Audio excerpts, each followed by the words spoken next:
계속해서 예레미야의 12가지 단편 예언집 가운데 두 번째 예언에 대해서 살펴보고 있는데 5장 말씀은 세 문단으로 크게 나눌 수가 있습니다. 먼저 1절에서 9절까지는 선민 심판의 불가피성과 선지자 예레미야가 하나님 앞에서 선민이 타락한 것을 시인하고 있는 내용입니다.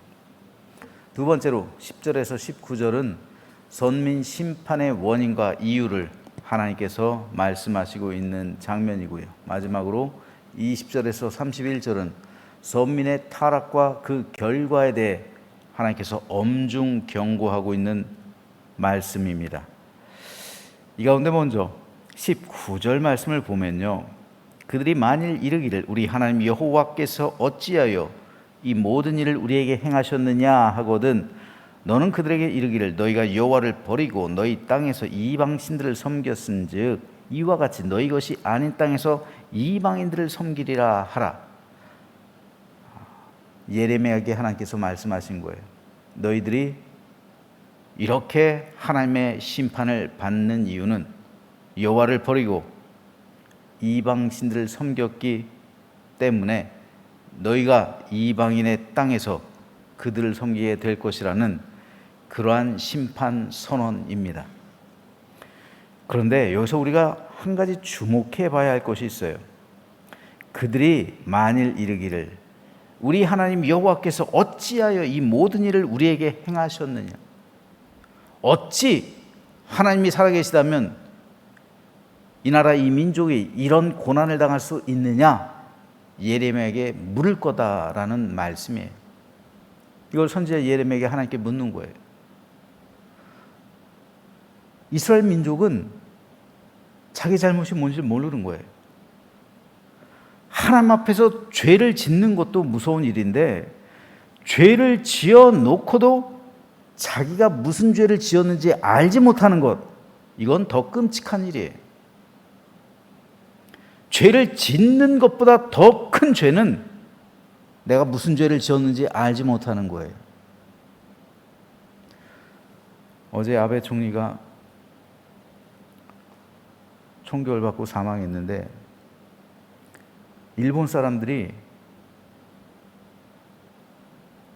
이 나라 이 민족을 유린했죠. 이 나라 이 민족에 큰 죄를 졌어요.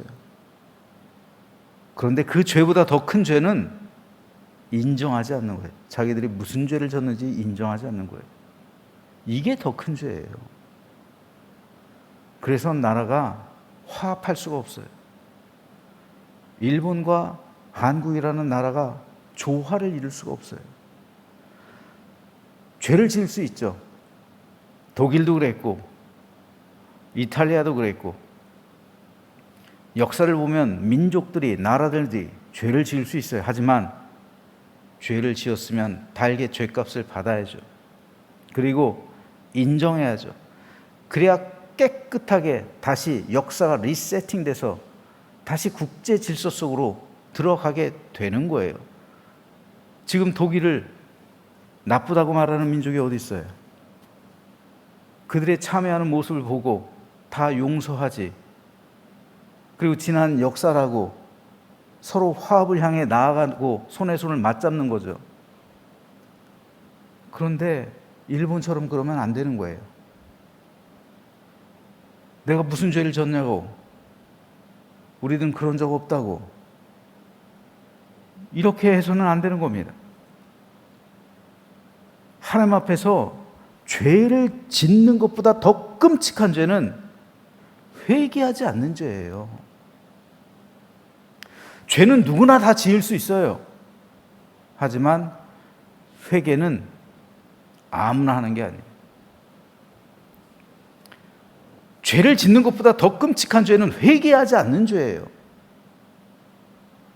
내가 무슨 죄를 졌는지 도대체 알지 못하겠다. 양심이 마비된 겁니다. 양심이 화인 맞아서 죄를 죄로 여기지 못하는 사회 속에서 이스라엘 민족들이 살고 있었던 거예요. 이스라엘 사회 전체가 우상을 숭배하고 누구도 그에 대한 잘못을 지적하지 않다 보니까 죄를 더 이상 죄로 여기지 않는 사회 시스템 속에서 그들이 살아갔던 겁니다. 그래서 하나님은 21절에서 어리석고 지각이 없으며 눈이 있어도 보지 못하며 귀가 있어도 듣지 못하는 백성이여 이를 들을지어다 말씀하시는 거예요. 어리석고 지각이 없대요. 하나님 보시니까 어리석어요. 자기들이 무슨 죄를 졌는지 하나님 앞에서 고개를 빳빳이 들고 왜 하나님 우리에게 이런 징계를 하는 겁니까? 하나님 살아계시다면 우리에게 이렇게 하실 수 있습니까? 이런단 말이에요. 어리석어요. 지각이 없어요. 깨닫질 못해요. 눈이 있어도 보지 못하고 귀가 있어도 듣지를 못해요. 그래서 하나님께서 보내신 사람들이 있잖아요. 누굽니까? 선지자들이잖아요. 그래서 하나님께서 세우신 인물들이 있잖아요. 사람이 있잖아요. 누굽니까? 제사장들이잖아요. 백성들이 타락했어도 종교 지도자들이 깨어 있으면 그 나라 민족에게는 희망이 있는 거예요. 그런데 종교 지도자들마저 눈을 감고 있고 하나님의 음성을 듣지 못하고 있고 하나님의 뜻을 알지 못하고 있다면 거기엔 더 이상 희망이 없는 거예요. 예레미야 당시 이스라엘 사회가 그랬습니다. 그래서 하나님은 오늘 본문 30절에서 이렇게 말씀하세요. 이 땅에 무섭고 놀라운 일이 있도다. 선지자들은 거짓을 예언하며 제사장들은 자기 권력으로 다스리며 내 백성은 그것을 좋게 여기니 마지막에는 너희가 어찌하려느냐. 여기서 무서운 일이란 소름 끼칠 정도로 두려운 일을 말하고요. 놀라운 일이란 경악할 정도로 쇼킹한 일을 말해요. 그런데 하나님께서 이 땅에 그렇게 무섭고도 놀라운 일이 발생하고 있다 한탄하시는 거예요. 하나님께서 한탄하시는 이유 세 가지가 있습니다. 첫째로 선지자들이 거짓 예언을 한다. 둘째로 제사장들이 자기 권력으로 다스린다. 셋째로 백성들은 그것들을 좋게 여긴다. 이거예요. 원래 정상적인 경우라면 선지자들은 하나님의 음성을 들어야 하죠. 그리고 하나님께서 말씀하라고 했을 때 그 말씀 그대로 백성에게 가감 없이 전해야 돼요. 하나님의 대변인이 선지자예요. 그런데 예레미야를 제외한 거의 모든 선지자들이 하나님의 음성을 듣고 예언한 게 아니에요. 자기 생각을 말해요. 즉 하나님의 말씀을 전한 게 아니라 자기 주장을 펼친 겁니다. 오늘 보면 12절에 보면요, 그들이 여호와를 인정하지 아니하며 말하기를 여호와께서는 계시지 아니하니 재앙이 우리에게 임하지 아니할 것이요 우리가 칼과 기근을 보지 아니할 것이며 선지자들은 바람이라 말씀이 그들 속에 있지 아니한즉 그같이 그들이 당하리라. 이 선지자들이 이 나라 안 망해 걱정하지 마. 예레미야 말 거짓말이야. 우리가 바벨론 이겨. 하나님께서 우리한테 말씀하셨어. 걱정하지 마. 이렇게 말하는 거예요. 거짓말이라는 거예요. 가짜라는 겁니다.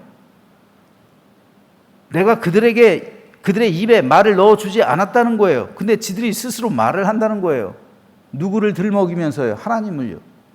하나님의 이름을 들먹이면서 이것이 마치 하나님께서 자기에게 말씀하셨던 것처럼 그렇게 말을 하고 다닌다는 거예요. 자기 주장을 펼치는 겁니다. 하나님을 인용해서요. 이게 바로 거짓 예언이에요. 그들이 바로 거짓된 거짓말하는 선지자들이에요. 거짓 선지자예요. 그런데 선지자들이 하나님의 음성을 들을 생각을 하지 않고 자기 주관, 자기 생각 이거를 하나님의 이름을 팔아서 말하고 다녔다는 거예요. 두 번째로 그렇다면 제사장들은 어떻습니까? 여기서 하나님은 제사장들이 자기 권력으로 다스린다고 말씀하시고 있는데 여기서 자기 권력으로라는 말을 히브리어 원어로 직역하면요 그들의 양손 위에라는 뜻이에요. 즉 그들의 양손 위에 권력이 놓여져 있다는 거예요. 그들의 양손 위에 권력이 놓여져 있다는 거예요. 그래서 그들이 자기의 양손으로 이 권력을 쥐고 그것으로 백성을 다스린다는 거죠. 그런데 원래 참된 제사장들은 그 양손에 율법책을 들고 있어야 되는 거예요. 율법책을요. 이때만 해도 율법책이 두루마리로 돼 있었단 말이에요. 두루마리로 돼 있어요. 그래서 그 율법책을 들고 매 안식일마다 그 율법책을 백성들 앞에서 낭독하는 것, 읽어주는 것, 이게 제사장의 사명이에요. 제사장의 역할이에요. 그런데 율법책을 들고 있어야 될 그 양손, 율법책을 펴야 되잖아요. 양손에 율법책을 들고 있어야 되는데 이 들고 있어야 될 그 율법책을 들고 있어야 될 그 손에 권력을 쥐고 있다고요. 제사장들이.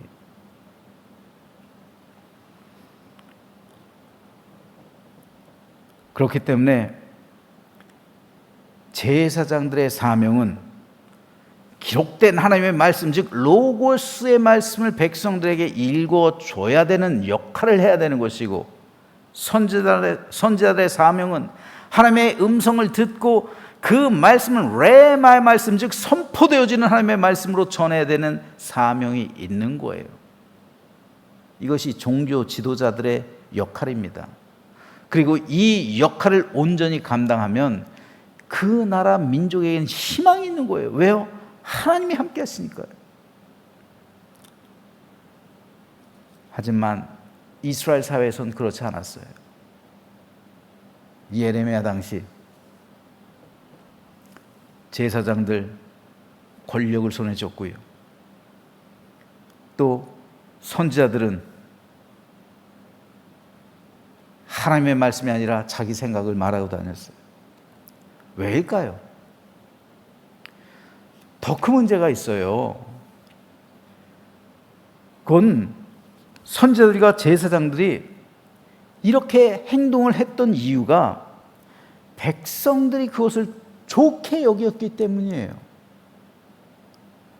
즉 백성들이 제사장이 손에 권력을 쥐고 있는 것, 그리고 선지자들이 거짓된 예언하는 것을 더 좋아했다는 말이에요. 오히려 진실하게 하나님의 말씀을 전하는 선지자 예레미야를 백성들은 좋게 여기질 않았어요. 왜요? 자기들 생각과 다르니까요. 성경에 있는 말씀처럼 말세는 사람들이 자기 귀를 긁어줄 선지자들을 원하는 거예요. 내 귀를 긁어줄 사람들을 좋아하는 거예요. 근데 내 귀에 싫은 말하면 싫은 거예요. 선지자들의 말이 싫은 거예요. 저 사람 왜 자꾸 저런 소리만 하지? 왜 자꾸 심판한다고 그래? 왜 자꾸 징계한다고? 듣기 싫어 죽겠네. 좋은 말도 한두 번이지. 이렇게 나오는 거예요, 백성들이.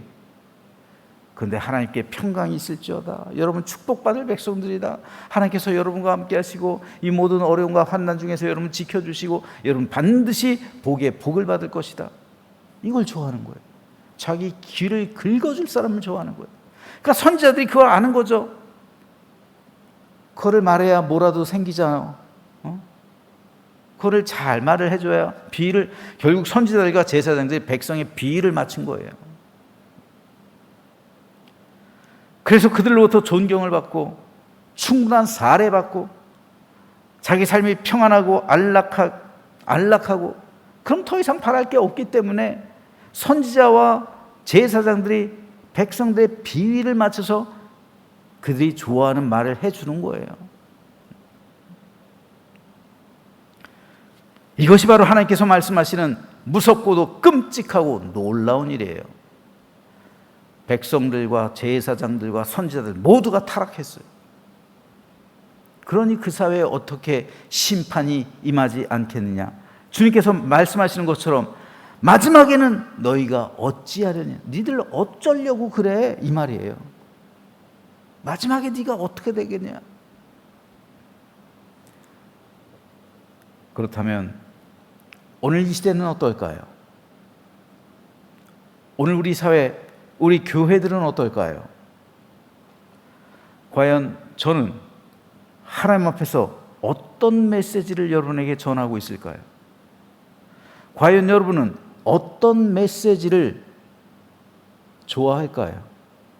사실 하나님께로부터 들려지는 메시지는 좋고 싫음의 문제가 아니에요. 그 말씀은 우리를 살리기 위함이고, 우리를 바르게 하기 위함이고, 우리에게 참된 평강과 안식을 주기 위함입니다. 그런데 만일 성도가 자기 귀를 긁어줄 설교를 원하고, 설교자는 거기 맞춰서 성도들이 좋아할 만한 메시지만 전한다면, 그것이 바로 오늘 하나님께서 말씀하시는 무섭고도 놀라운 일이에요. 끔찍한 일이에요. 어쩌려고 그래요? 그 나중에 어떻게 하려고 그래요? 그러므로 저는 목회자로서 기록된 하나님의 말씀을 양손에 들고 그 말씀을 레마의 말씀으로 선포해야 할 의무가 있어요. 그러므로 목회자들은 여러분, 제사장의 사명도 있고 선지자의 사명도 있어요. 하나님의 말씀을 들어야죠. 이 말씀을 양손에 들어야죠. 목사들이 돈주머니를 들고 있으면 안 되잖아요. 권력을 들고 있으면 안 되잖아요. 하나님의 말씀을 들고, 그리고 하나님의 말씀을 듣고 레마의 말씀을 선포해야죠. 그리고 여러분 역시 참된 성도가 되기 원한다면 그 말씀에 나를 맞춰야지, 나한테 그 말씀을 맞추려고 해서는 안 되는 거예요. 우리 한국교회가 위험한 게 바로 이거예요. 자꾸만 말씀을 재단해요. 물론 분별해야 되는 건 분명합니다. 분별해야죠. 거짓 예언인지 참 예언인지 이 정도는 분별해야죠. 하지만 참 예언이다라고 인정한다면 그 말씀,